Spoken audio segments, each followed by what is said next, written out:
Voilà, bonjour à tous, que la paix du Seigneur soit sur chacun de vous. J'aimerais m'arrêter quelques instants sur le verset suivant, dans Matthieu 5,20. Car je vous le dis, si votre justice ne surpasse celle des scribes et des pharisiens, vous n'entrerez point dans le royaume des cieux. Un verset lourd de sens qui nous présente un enjeu de taille, entrer ou ne pas entrer dans le royaume des cieux. Dans l'évangile de Jean, chapitre 3, le Seigneur Jésus donne un impératif pour voir et entrer dans le royaume de Dieu. Il dira « Il faut que vous naissiez de nouveau ». Même si dans Matthieu 5, 20, il n'y a pas cette même formulation, l'impératif est sous-entendu et nous pourrions comprendre, Matthieu 5, 20 de cette manière. Il faut que notre justice surpasse celle des scribes et des pharisiens, sinon nous n'entrerons pas dans le royaume des cieux. Alors le mot justice ne résonne pas de la même manière pour nous tous. Pour les fans de super-héros, je ne sais pas s'il y en a parmi vous, moi je suis fan. Pour les fans, eh bien la justice, les justiciers masqués, c'est de flanquer des bonnes raclées aux méchants. Alors ça, nous ne le faisons pas, bien évidemment. Nous sommes chrétiens et l'amour avec un grand A, eh bien, est notre seconde nature. Voilà. Ou c'est parce que nous n'avons pas de super pouvoir. Si on en avait, bon. En tout cas, la justice pour certains, c'est ça. Pour d'autres, la justice consiste à agir équitablement envers les autres. Par exemple, bien pour la même bêtise que feraient mes deux enfants, si je suis juste, je ne vais pas priver l'un d'eux de jeux vidéo pendant un jour et l'autre pendant un mois. Sinon, c'est pas très juste, c'est pas très cohérent, c'est pas très sympa.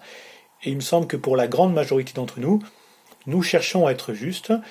Nous ne le sommes peut-être pas toujours, et si c'est le cas, eh bien c'est inconsciemment que nous ne sommes pas justes. Mais la question que l'on peut se poser, c'est quels critères utilisons-nous pour évaluer notre justice ?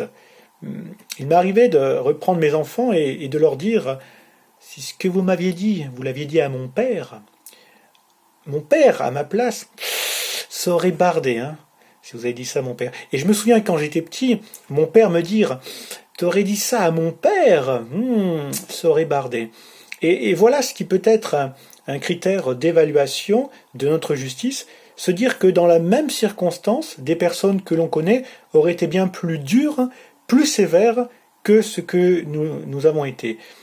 Et on pourrait se satisfaire de cela, dans la même situation à mon père ou mon frère ou un tel, ouais, il aurait été plus dur. Et on peut se satisfaire de cela. Malheureusement pour nous, Jésus nous parle d'une justice qui doit surpasser celle des scribes et des pharisiens, mais notons, surpasse.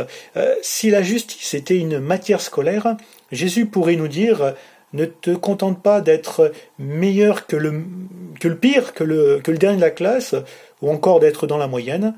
Regarde le premier et surpasse-le. Les scribes et les pharisiens, bien sûr, on a beaucoup dit de choses sur eux, des choses mauvaises, mais les scribes et les pharisiens étaient des religieux qui connaissaient bien la loi, dont un certain nombre étaient sincères, étaient consacrés, étaient même sérieux dans le service de Dieu. Alors on pourrait se dire, en quoi sommes-nous censés les surpasser ? Bien, Jésus leur fera un reproche, le reproche suivant qui peut nous interpeller, c'est dans Matthieu 9, 13. « Allez et apprenez ce que signifie « Je prends plaisir à la miséricorde et non au sacrifice ».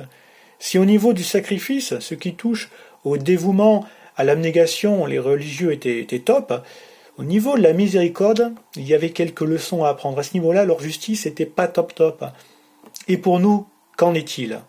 Au niveau des sacrifices, je peux agir justement en ce qui concerne mon offrande, ou le temps qui est consacré à Dieu, là je peux être juste, 7e jour, c'est pour Dieu, c'est du temps pour lui. Je peux également être calé en ce qui concerne l'instruction biblique et être juste dans la mise en pratique de celle-ci, ce qui fera de moi un bon religieux, ce qui est mieux que d'être un mauvais religieux, mais dans ce cas-là, je reste en dessous de la barre que le Seigneur fixe.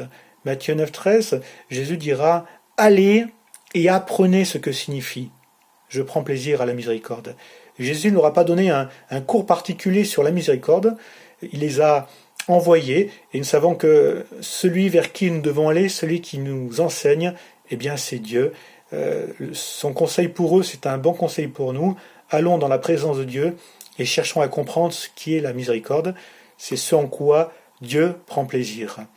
Et vu que nous sommes censés servir le Seigneur, tant que possible, faisons ce qui va lui plaire. Puis il me semble que si le Seigneur nous apprend la miséricorde, non pas en nous donnant une définition, mais miséricorde dans nos cœurs, certainement cela va impacter nos cœurs et nos regards envers ceux qui ont besoin de miséricorde, afin que nous soyons plus sous le couvert de la justice des juges qui sanctionnent durement, mais plutôt comme des avocats qui plaident en faveur de ceux qui ont besoin d'être graciés, ce qui finalement est le cas de chacun d'entre nous. On prie Seigneur.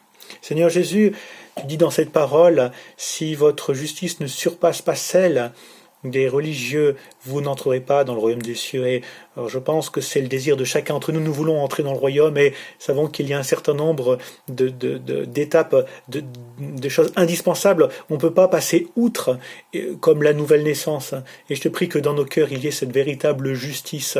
Pas une justice d'apparence qui respecterait un certain nombre de commandements, mais une justice imprégnée de miséricorde. Tu as été quelque part juste devant la femme adultère, d'une justice remplie de miséricorde, parce que par une certaine justice, tu aurais pu la lapider, mais par une certaine miséricorde, tu lui as fait grâce afin qu'elle puisse repartir libre et qu'elle puisse repartir avec, qu'elle puisse rentrer dans un nouveau départ. Aide-nous, Seigneur Jésus, à avoir cette justice, oui, que nous soyons justes, mais imprégnés de miséricorde.